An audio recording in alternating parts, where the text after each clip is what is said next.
Hello friends, UGC net paper 1 इसके लिए हम आपके पास 1000 क्वेश्चन का सीरीज लेकर आए हैं। कुछ ऑलरेडी वीडियोस जा चुके हैं और आज आपके पास पीपल एंड एनवायरनमेंट पार्ट 3 लेकर हम आए हैं। Again you are going to get 20 very important question and I believe कि आप इसके थ्रू मल्टीपल टाइम्स उसको रिवाइज कर लीजिए और ये काफ़ी होना चाहिए आपके एग्जाम के आने वाले क्वेश्चन को सॉल्व करने के लिए।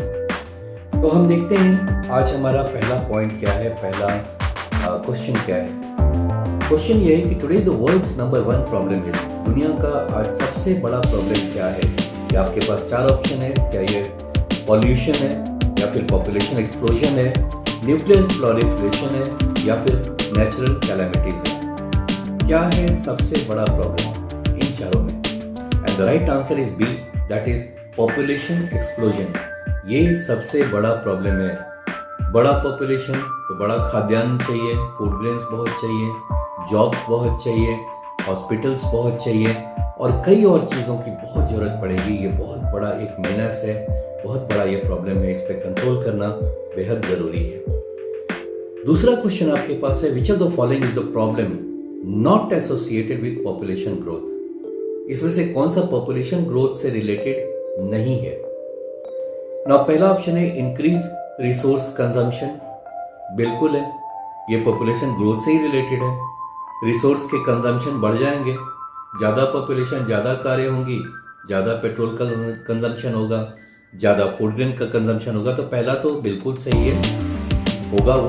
एनवायरमेंटल पॉल्यूशन, बिल्कुल, पॉपुलेशन ज़्यादा होगा तो ज़्यादा कार्बन डाइऑक्साइड का भी एक्सक्रीशन ज़्यादा होगा और इस तरीके से पॉल्यूशन बहुत बढ़ेगा। आप फ्रिज यूज़ करते हैं, आप एसीज यूज़ करते हैं, उससे CFC कार्बन, क्लोरोफ्लोरोकार्बन निकलता है जिससे ओजोन डिप्लीट होता है। तो कई चीज़ें हैं। पॉपुलेशन कम होगा तो कम रेफ्रिजरेटर्स होंगे, कम एसीज होंगे।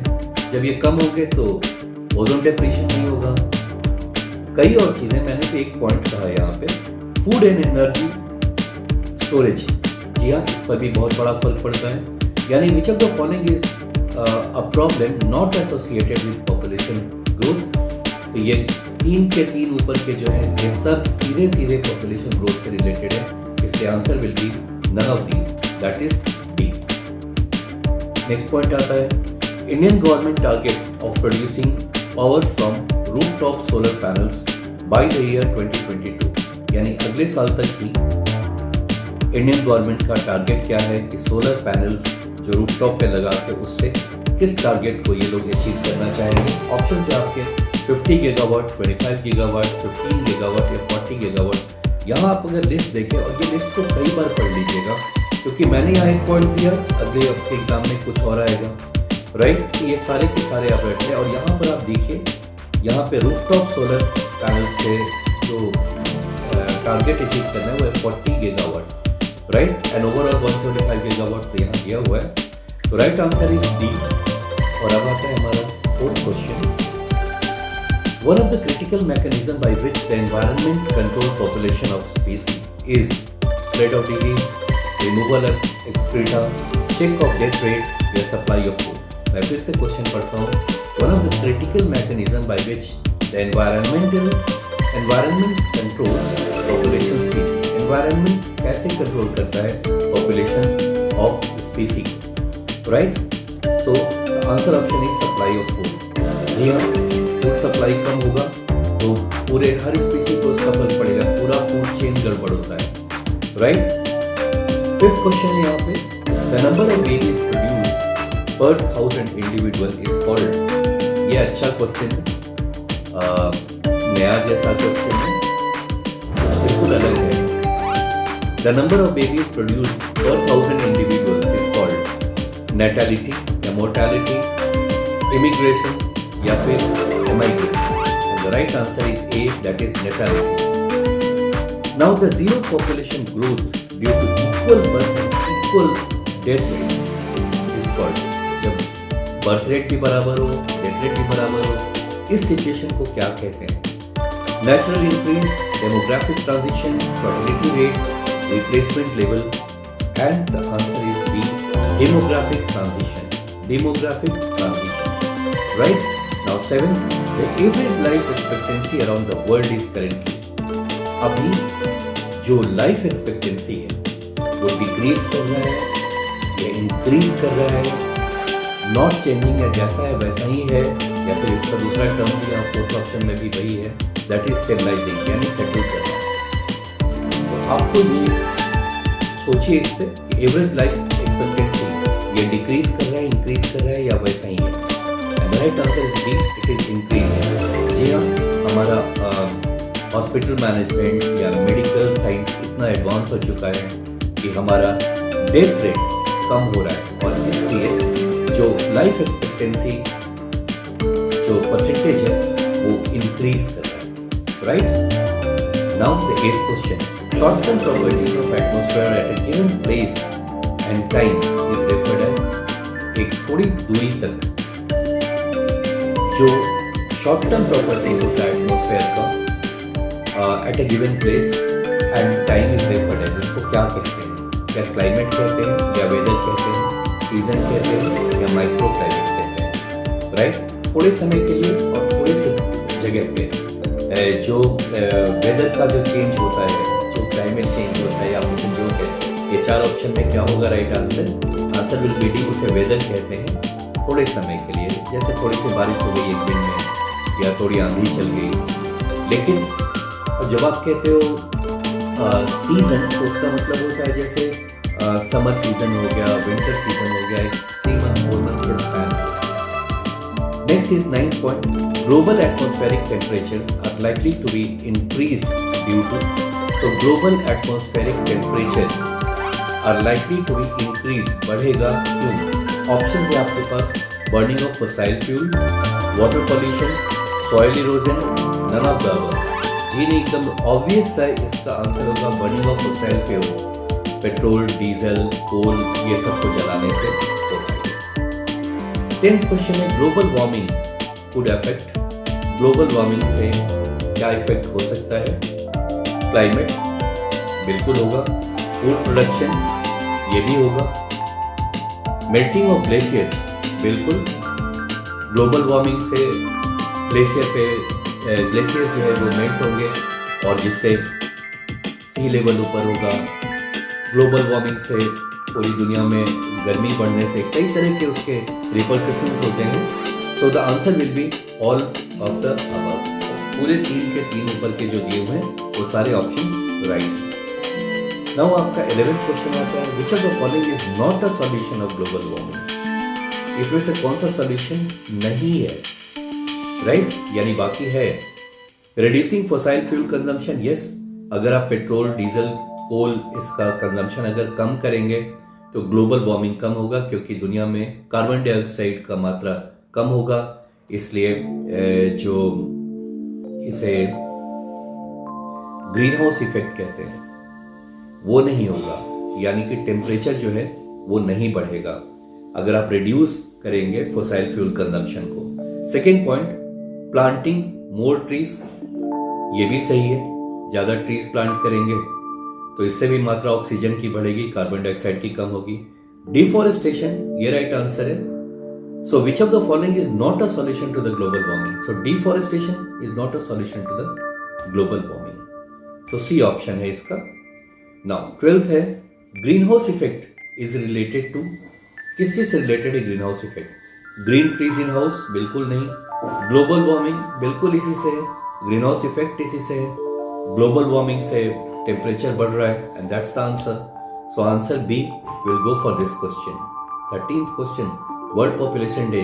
और आपको बता दूं कि पीपल एंड एनवायरनमेंट में एक क्वेश्चन आप एक्सपेक्ट कर सकते हैं किसी डेज पे, इंपॉर्टेंट डेज पे, और हर स्लाइड, हर एपिसोड पे पीपल एंड एनवायरनमेंट पे मैंने इस पॉइंट को जरूर मेंशन किया है, और इसमें जो भी मोस्ट इंपॉर्टेंट डेज हैं जो पॉसिबल है इस एग्जाम में आने के लिए, वो सारे मेंशन हम कर देते हैं हर बार।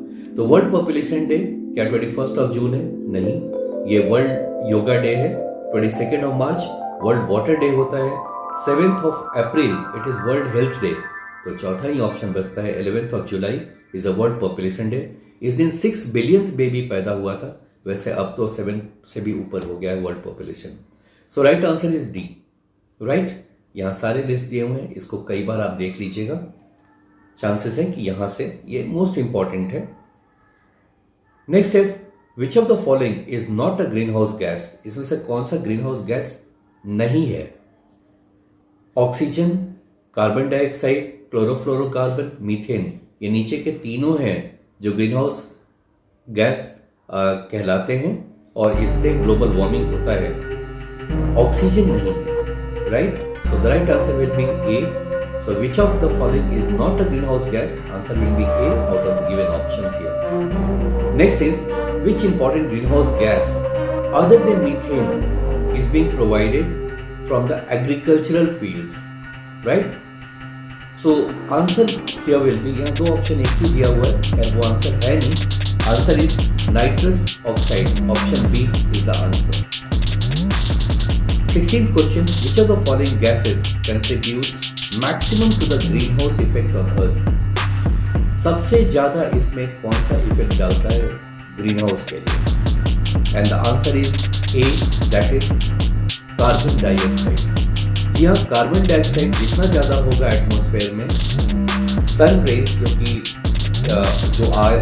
धरती तक पहुंचता है वो वापस नहीं हो पाता है और वो छोटे छोटे पार्टिकल्स में वो फंस के रह जाता है और काफी गर्मी पैदा करता है, वो कार्बन डाइऑक्साइड ले जाता है, राइट। इसे एक्सप्लेन मैंने किया हुआ है फर्स्ट एपिसोड में भी, काफी ब्रॉड वे में मैंने एक्सप्लेन किया हुआ है, एक बार देख लीजिएगा। Now the primary cause of acid rain around the world is, acid rain का प्राइमरी कॉज क्या है? कार्बन डाइऑक्साइड, ये ग्लोबल वार्मिंग में ज्यादा करता है। कार्बन मोनोऑक्साइड नहीं होगा, ओजोन नहीं होगा, sulphur dioxide is the right answer to this question. और 18th क्वेश्चन है, ozone layer is present in. अब धरती के ऊपर कई लेयर हैं। ट्रोपोस्फेयर सबसे पहले धरती से जो सटा है, जिसमें वेदर कंडीशंस मेजरली वहाँ होते हैं, ट्रोपोस्फेयर में। उसके बाद स्ट्रेटोस्फेयर में, उसके बाद आयोनोस्फेयर में। तो ये ओजोन लेयर कहाँ होता है? पिक में आप देख सकते हैं, ये देखिए, ये वाला एकदम लाइट शेड वाला ये ट्रोपोस्फेयर है। उसके ऊपर में ये देखिए थोड़ा सा उससे डार्क शेड में स्ट्रेटोस्फेयर है। और यहाँ देखिए ओजोन लेयर दिखाया गया है, यही जो सेकेंड लेयर है यहाँ पर, जिसमें जेट चल रहा है, राइट। तो ये स्ट्रेटोस्फेयर है। तो answer will be C for this question. Now 19th, peeling of ozone umbrella which protects us from ultraviolet rays is caused by। तो एक हमारा जो ओजोन लेयर बना हुआ है स्ट्रेटोस्फेयर में, जो हमें बचाता है सूरज की गर्मी से, अल्ट्रावायलेट रेज, राइट। इसकी पीलिंग, यानी कि उसको पील करना कहते हैं, कोई भी चीज़ के छिलके को उतारना। तो piling of ozone umbrella which protects us from ultraviolet rays is caused by, right. तो कार्बन मोनोऑक्साइड है, पैन है, CFCs है, या कोलबर है। CFCs होगा क्लोरोफ्लोरोकार्बन, जो कि रेफ्रिजरेटर से, देखिए यहाँ पिक्स दिए हुए हैं, एयर कंडीशनिंग से, रेफ्रिजरेटर से, एरोसोल्स से, राइट। इन सब से ये निकलता है और आगे जाकर के ओजोन लेयर को डिप्लीट करता है। तो आंसर इसका यहाँ पे सी होगा। और अब हम पहुँच गए हैं लास्ट क्वेश्चन पे। Formation of hole in ozone is maximum over. ये सबसे ज्यादा, ये जो होल है ओजोन लेयर का, वो सबसे ज्यादा कहाँ है? इंडिया के ऊपर है, अंटार्कटिका के ऊपर है, यूरोप के ऊपर है, या फिर अफ्रीका के ऊपर है, राइट। तो ये किस कॉन्टिनेंट या कंट्री इंडिया के ऊपर में है? तो right answer is B, that is Antarctica.